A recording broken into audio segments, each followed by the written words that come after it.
A new year is upon us. Asia's best league returns to play and hotly contested battles are guaranteed. Can Kawasaki Frontale come up with their third title in a row? Which young stars will emerge as the next homegrown heroes in Japan? Who will survive the drop in what could be the most competitively balanced top flight we've had in years? Find out as the Meiji Yasuda J1 League kicks off here on the J1 League Goal Zone. Last season's champions got the ball rolling on opening day as they hosted FC Tokyo. New boys Kyoto were up against newly crowned Emperor's Cup winners Urawa, while the J2 champions travelled to Fukuoka for their first fixture back in the top division. Frontale were poised to defend their title once again and would be keen to make an impression, having added the Thai star Chanatip Songkrasin to their lineup. Tokyo ended last year on an inconsistent run, but they'd be hoping the arrival of new manager Albert Puig could inspire the club to a better league finish this season. Mark Richmond has your commentary. Leandro Damião, delightful first touch. What a ball to Marcinho! Brilliant save once again by Slovic. This time he had to save it. There was not going to be an offside flag. Wonderful press yet again by Kawasaki Frontale, although they weren't helped by Wakisaka losing the ball easily. An opportunity now for Leandro, who is very lethal in these positions. Great save, Sung Ryong. That guy putting through not the best of crosses in terms of the delivery. Shot does come in! Well, Sung Ryong saw it very late and had to react. Make it a 2-on-1 situation at every given moment. There's space opening up yet again for Trevisan. Decided to go all the way by himself and take that shot on. In and out. Very clever pass right down through to Nagai. Another save from Sung Ryong. Diego Oliveira, who has scored tons of goals against Kawasaki Frontale, even during his time against Kashiwa Vissel. Flag didn't go up. Ball's headed through. They're struggling for pace at the moment. Leandro's broken away. Leandro once again. Jung Sung Ryong to the rescue. How many times already has he saved the Kawasaki Frontale players? It is Leandro. Oh! Well, it's stolen in. It's offside though. Nagai thought he'd scored the opening goal of the campaign. Attacked, but wasn't one. Taniguchi. So come out and straight into the goalkeeper's palm yet again. Well, he got a little lucky in terms of the deflection and bounce, but he made something out of nothing. Tono to take this delivery is good enough! First chance, first goal. Leandro Damião is right back at it again. And this one was just a poacher's instinct, getting to the ball first and letting the speed and power of the delivery do everything for him while he guides it into the back of the net. The shot does come in! And almost finding the back of the net, Kazuki Kono with what would have been a majestic introduction to the game. To get onto it, a poor header by Noborizato. Leandro Damião, the shot comes in! Jung Sung Ryong there yet again. In FC Tokyo find one last attack, they can't. Kawasaki Frontale, they win this one by a goal to nil. Shimizu S Pulse ended last season with 3 straight wins as they avoided relegation and would attempt to start this campaign successfully against Consadole Sapporo. The away side saw Gabriel Xavier join their ranks and would be looking to his creativity in midfield to bolster their chances up front. 6 minutes in and good work on the right-hand side from Yoshiaki Komai. He finds Lucas Fernandez and his shot comes back off the foot of the upright. 9 minutes later and another ball comes in from the right-hand side, this time from Shunta Tanaka. Fernandez has more time to compose himself and on this occasion gets his volley dead right. It was all Hokkaido in the first 20 minutes. Akito Fukumori from the dead ball, just clearing the crossbar. Hokkaido's still on the attack. Fukumori with the corner this time. Hiroki Miyazawa's header into the goalkeeper's arms. It continued to be all Hokkaido, and here with 10 minutes before the break, Yugo Tatsuta challenges with his hands all over the place, and the referee adjudges that that's handball, penalty kick. Fernandez stepped up looking for his second goal of the game, but Shuichi Gonda diving away to his left prevented that. So with the score staying at 1-0, there was time in the first half for Shimizu's first effort of the match. Katsuhiro Nakayama playing in Rayon Yamahara. Takanori Sugeno had all the angles covered though. Buoyed by that solitary chance, Shimizu took that momentum into the second half. Yamahara playing the ball into Ryohei Shirasaki. Good stop from the goalkeeper Sugeno. The Shimizu renaissance continued, and it paid dividends in the 68th minute. A fine finish from Yuito Suzuki, running onto a ball from the right-hand side. Tied at 1 goal apiece, there was an excellent chance for Hokkaido to wrap it up with 13 minutes left, but Tsuyoshi Ogashiwa smashed his shot against the crossbar, and this one finished with all points shared. The oldest club in the league, Kyoto Sanga, returned to J1 for the first time since 2010 and had a tough date with Urawa. The Reds claimed the Emperor's Cup last year as well as the Super Cup to cap off an excellent season, and with Ricardo Rodriguez voted Manager of the Year, the visitors would fancy their chances in this one. Here's Glenn Mascarenas. From the outside here, here's Akimoto. Akimoto decides to go for the kill, but that's kept away by Kami Fukumoto.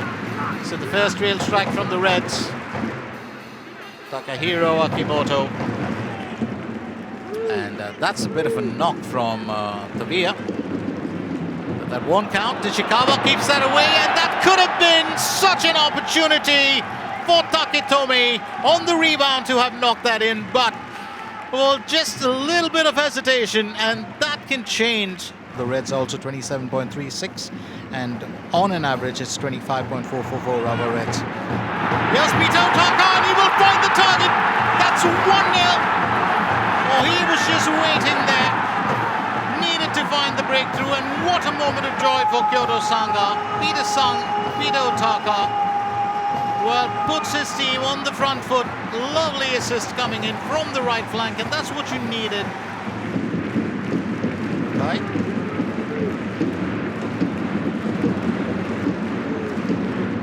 Space enough to keep the ball. Line of play, and that could have been, it just could have been. All it needed was a bit of guidance there.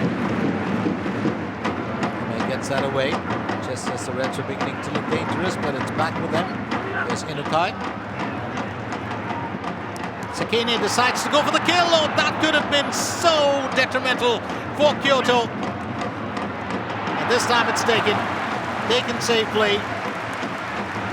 Kami Fukumoto will be glad.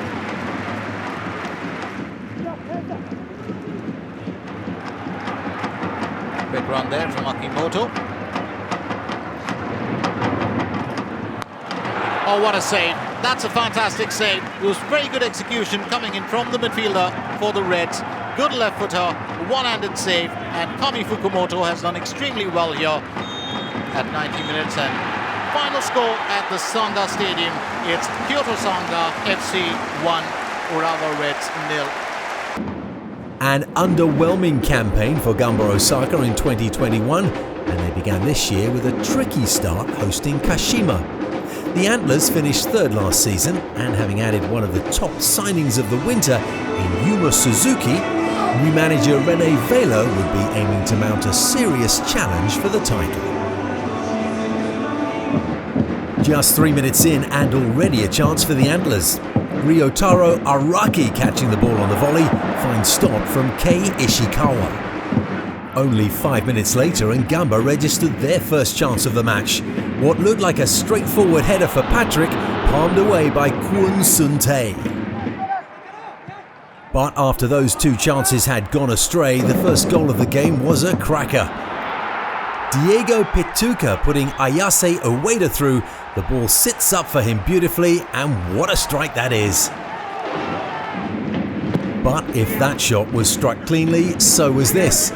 Only a few minutes later, the corner fell into the path of Kosuke Onose, and on the half volley, that's your equaliser. Still inside the first half hour here, and stand by for a big defensive error from Gamba. Yuma Suzuki pouncing on that one, and the Antlers are 2-1 up.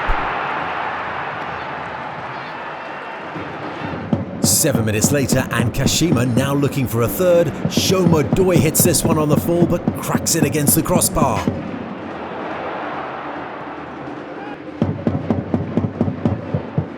Just seconds later, and Patrick was shown a red card, but look closely at the replay. He didn't make any contact with Suzuki, who wins an Oscar for that performance and stays on the field. An action-packed first half finished with a diving header from Doi, which was well saved by Ishikawa. 20 minutes after the break, and a free kick for Kashima. Ueda strikes it, and that one comes back off the upright. Not quite as much action in the second half as there was in the first, but there was still time for Kashima to get their third goal of the game. Pituca playing in Ueda, and that sealed the 3 points for the visitors. Great showing from the Antlers to start their campaign with a big win. When we come back, we'll check in on newly promoted J2 champions as they take on Avispa in their return to the top flight.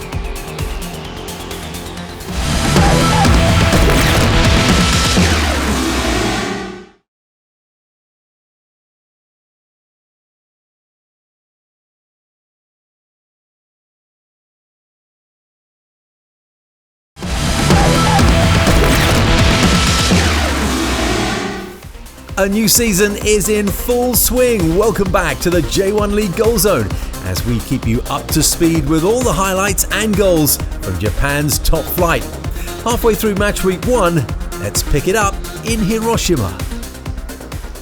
Sanfrecce's biggest addition this year is new manager Michael Skiba, as fans hoped league success would follow after having spent most of 2021 in mid-table. Sagan stayed amongst the best teams and finished in 7th thanks to an impenetrable defence. A trio of attacking players brought in on loan this season could help bring about another top half finish this time around. Making the best of snowy conditions, Yuki Horigome with a good cross from the left-hand side, Yuki Kakita's header just over the bar. No goals in the first half, which was rounded off by Yuki Nogami getting his head to a corner, clipping the crossbar and going out for a goal kick. Not much action in the second half either, but in the dying moments, a chance for Nogami to win the game. His left-footed shot clipping the crossbar, and the points are shared. The Marinos finished second in the league and would be looking to challenge for the title once again as they hosted Cerezo. Yokohama lost Daisen Maeda to Celtic, but they have no lack of firepower up front. Cerezo slipped into mid-table mediocrity last year, and after undergoing a serious squad transition, the Cherry Blossoms will be aiming for a top half finish. Here's Rish Roshan Rai. Nakagawa. Marcos Jr. The space on the edge of the box. He's forced a save from Kim Jin-hyun. Worked out that opportunity well. Marinos. Arakawa. Deep delivery. Onto the head of Shindo! Against the run of play, Cerezo have opened the scoring at Nissan Stadium. Win it back quickly. Try and exploit any spaces on the transition. Marcos Jr. Was he taken out by Nishio? Referee has given a penalty. It will be looked at. They're furious here. Kim Jin-hyun in that Cerezo defense. Oh, it's a great save by Jin-hyun. Great goalkeeping by Kim Jin-hyun. Anderson Lopez. Trying to work some magic for the Marinos. He's drilled it across the 6-yard box. How easy was that? Taking a couple of defenders on. Created a bit of space for him to send the ball across the face of that 6-yard box, and Nakagawa with an easy finish in the end. Marinos' turn to get forward on the counter. Nakagawa has got pace to burn. Can he finish? And the first save from Kim Jin-hyun. Anderson Lopez wobbling around that back line. Anderson Lopez, a second bite of the cherry! And he's taken it! What an impact off the bench, Anderson Lopez. Scoring a goal on his return.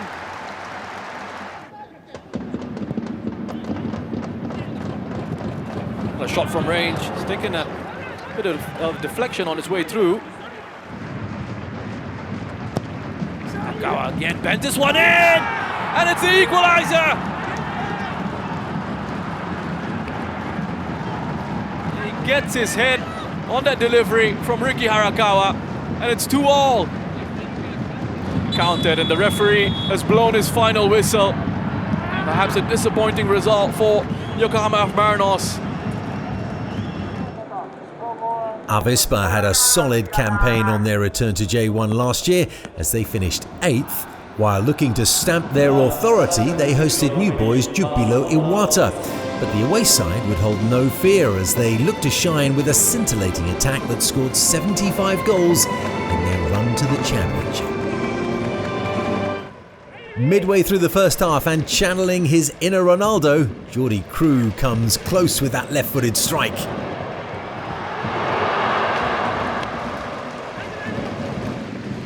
Seconds before the half-time whistle, the corner falls to Takeshi Kanamori. His dipping volley tipped over the bar by Ryuki Miura.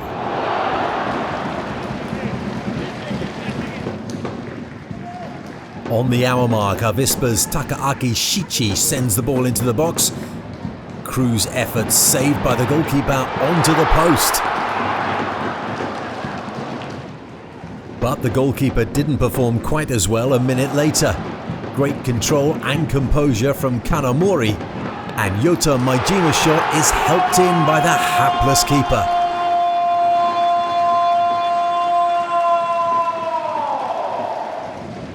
A fairy tale finish for Jubilo though, 3 minutes into time added on for stoppages. Masaya Matsumoto playing the ball into the box, a fine touch and turn from Ryo German, and it's 1-1, the final score. Shonan pulled off the great escape last season as they dramatically avoided relegation. Another dogfight could be on the cards for them this season, unless they shore up their attack. Kashiwa were not at their best last year, but their winter moves have been largely aimed at improving the team's ability to create and finish. First chance of the game came from Kashiwa. Mao Hosoya with the shot from the edge of the penalty area, straight though at Kosei Tani. Shonan's chances of getting anything out of this game took a significant dip in the 33rd minute. Kazuki Oiwa, who'd already been booked, shown a second yellow card here, and it would be all uphill for the home side. Having said that, they managed to hold on until the 66th minute, when Keita Nakamura was brought down in the penalty area by Hirokazu Ishihara. Mateus Savio stepping up and calmly putting the ball to his right for a 1-0 lead. That seemed to break the spirit of the home side, and 7 minutes later they were 2 down. Plenty of incident in the penalty area, and the ball finally falls to Tomoya Koyamatsu, the visitors taking all 3 points. Grampus had the second best defence in the league last season, and new manager Kenta Hasagawa would aim to keep that intact as he brings changes to the team. Vissel were coming off their best season in history, and with a healthy Andres Iniesta, they have a magical weapon in midfield that could see them stay right towards the top of the table again. Both sides pegged as title contenders, opening their campaign in our final game of the weekend then. Here's Richard Drew. For Mateus, and a decent ball forward looking for Sakai. And off the line, surely now, it's the captain who's drilled it through, Inagawa. Well, from nowhere, a defensive mistake, and all of a sudden Nagoya pounce and they score the first. It's a great header. Leo Silva did just enough to put this man off. That's a better one, and it's just wide. Goodness me. He's furious with himself, is Makino. Against Kobe. Nagoya early to the party, and a snap chance from Mateus. It's going wide. And Silva. This is Yoshida. Mateus with the ball in. It's an own goal. Oh, that's unfortunate for Sakai. It was a great delivery. Whether there was a call to say there was no danger, well, if it was, he didn't hear anything. And you have to feel for Sakai, who puts the ball in the back of his own net.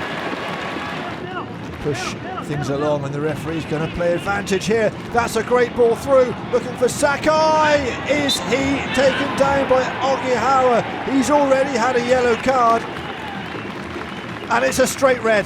It's a straight red. Well, that all came from the advantage played by the referee. You'll be delighted, won't you, if you're a Nagoya fan. So keeping himself calm. Well then, 1-on-1. How about that? Oh no. Jeez, that's close.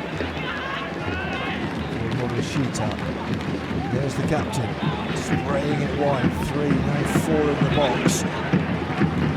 Oh, and there's chance for the third. It fell to Sakai, but it was blocked by the keeper, Maekawa. Great bit of keeping. Really should have made it count, Sakai. On his debut, a real opportunity to score.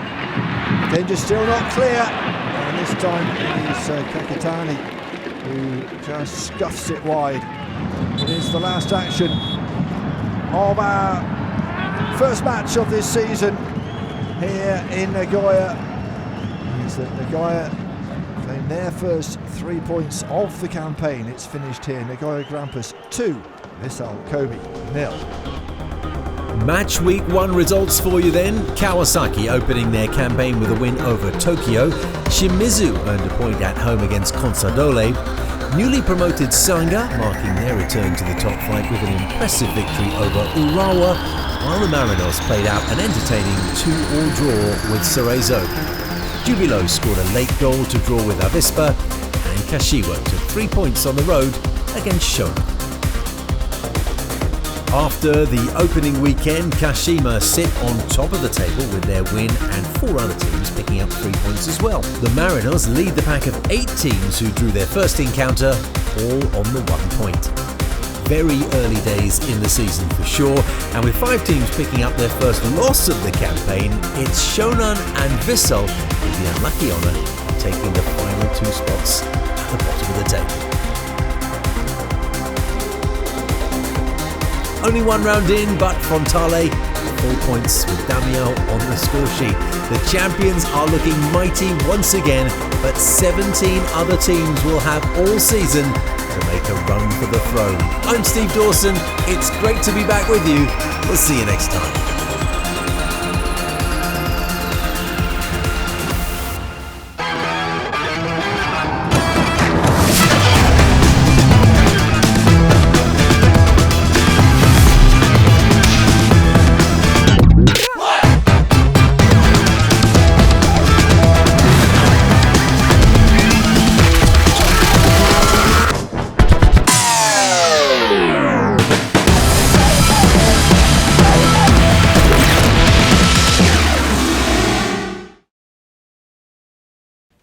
ฝากติดตามกด Subscribe ช่อง YouTube J.League International ด้วยนะครับ Like, subscribe, get push notifications. Like, subscribe, push notification.